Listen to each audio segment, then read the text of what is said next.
আসসালামু আলাইকুম, কেমন আছেন সবাই? আশা করি যে যেখানে বসে আমাদের এই ভিডিওটি দেখছেন আল্লাহর রহমতে সবাই ভালো আছেন। আমরাও ভালো আছি আলহামদুলিল্লাহ।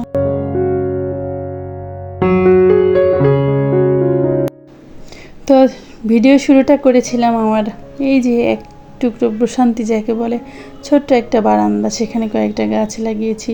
দিন রাত সেখানেই পড়ে থাকি বলতে গেলে, কাজের ফাঁকে ফাঁকে এখানে চলে আসি। এই যে ফুল ফুটেছে না, সেটা দেখতে আমার অনেক ভালো লাগছে, আলাদা একটা শান্তি। আসলে একটা সময় আপনার নিজের বলতে কিছুই থাকে না, কিন্তু প্রকৃতি কিন্তু কখনো আপনাকে ছেড়ে যায় না, তার সৌন্দর্য আপনাকে বিলিয়েই যায়। যাই হোক, এত কথা নাই বা বলি, কাজের কথায় আসি। সেটা হলো, আমার প্রিয় আপুরা অনেক ভালোবাসা দিয়ে আমার ভিডিও দেখে, আমি জানি। সব মানুষ একরকম হয় না, এটাও সত্যি। তো আমার ভিডিও ডিউরেশন একদম কম। আসলে খারাপ লাগে, এখানে আমার আপনজন বলতে কেউ নেই, বা যাদের কাছে আমি অভিযোগ করব, তারপরেও কিছু ভালোবাসার মানুষ তো রয়েছে। ইউটিউব ফেসবুক আমাদের রাতের ঘুম নিয়েছে, কিন্তু দিয়েছে অনেক অনেক ভালোবাসার মানুষ। তো এরই মাঝে আমাদের প্রিয় ফাহিমা আপুর বাবা হয়তো অনেক অসুস্থ, ওনার ব্রেন টিউমার হয়েছে। আমরা যারা চিনি তারা তো অবশ্যই দোয়া করি, আর আমরা সব অসুস্থ মানুষের জন্য দোয়া করব, কারণ সুস্থতা কত বড় নিয়ামত, যে অসুস্থ না হয়েছে। আমার মা যখন অসুস্থ ছিল, তো 2টা বছর আমি ওনার সাথে ছিলাম হসপিটালে। ঘুরতে ঘুরতে আমার দিনের অর্ধেকটা সময় চলে যেত। আর মানুষের কষ্ট দেখলে জীবনের প্রতি কোনো আফসোস আকাঙ্ক্ষা আপনার থাকবে না।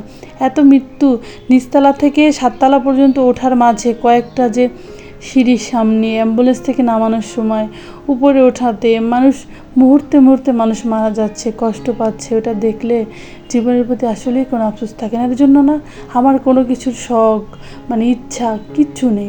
কাছ থেকে এত জিনিস দেখেছি, তবে তাহলে কি আপনি না খেয়ে থাকেন এমনটা না।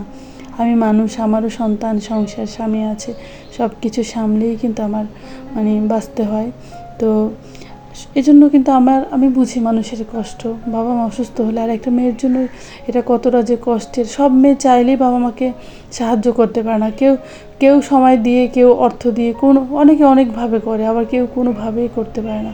কিন্তু আমার সুযোগ হয়েছিল 2টা বছর থাকার, কিন্তু আমি শেষ সময় একদম মৃত্যুর কয়েকদিন আগে চলে আসছি। আর এটা আমাকে খুবই কষ্ট দেয় সব সময়। যাই হোক, কথা বলতে বলতে কিন্তু আমি অনেক কাজ করেছি। বেসিং এরিয়াটাকে পরিষ্কার করেছি, ওদের বাবা বাজারে গিয়েছিল। তো মেহমান আসার কথা অনেক দিন বলেছিলাম, বিভিন্ন কারণে আসা হয় না। সেই মেহমানটা হচ্ছে ইনি আমার বাবা। মা মারা যাওয়ার পর আর আসে না আমাদের এদিকে, বলে আসবে, এখন বলেছে। তো এই জন্য ওনার পছন্দ, উনি ইলিশ মাছ পছন্দ করে। বরিশালে মানুষ তো ইলিশ মাছ সবাই পছন্দ করে, ইলিশ মাছ আর মেয়েদের পছন্দের কিছু মাংস প্রয়োজনীয় বাজার করেছে। তো আমি ওগুলোকে ভালোভাবে ধুয়ে পরিষ্কার করে রেখে দেব।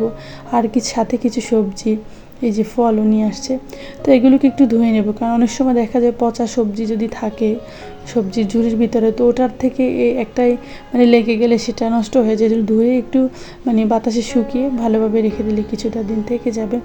তো এই যে মালটাগুলো নিয়ে আসছেন, আমার মেয়ে মনে করেছিল এগুলো লেবু, তো প্রথমে খেতে চায়নি, পরবর্তীতে মাশাল্লাহ খেয়েছে। আসলে আমি মনে করি দেশীয় ফল খাওয়াই ভালো, যদিও সবসময় থাকে না, সিজনে থাকে। তারপর যতটুকু সময় পাই আমরা এটাকেই খাওয়ার চেষ্টা করবো। এটা একটু টক মিষ্টি, তারপর এটাতে কোনো ভেজাল নেই, ঝামেলা নেই। যে ফ্যাশনেবল আপু বলে না, ভেজাল ছাড়া, ভেজাল মুক্ত সবজি তার বাগানের। তো তার বাগানটা কিন্তু বেশ সুন্দর, তাই না? আপু কিন্তু অনেক সুন্দর কমেন্টস করে, যাদের ভিডিও দেখে মন দিয়ে দেখে, এটা আমি জানি। আর আমার অনেক প্রিয় আপুরা আছে, আমি তাদের নাম বলবো। তো এই মাংসটা আমি আগে ভিজিয়ে রেখেছিলাম, মুরগিটা।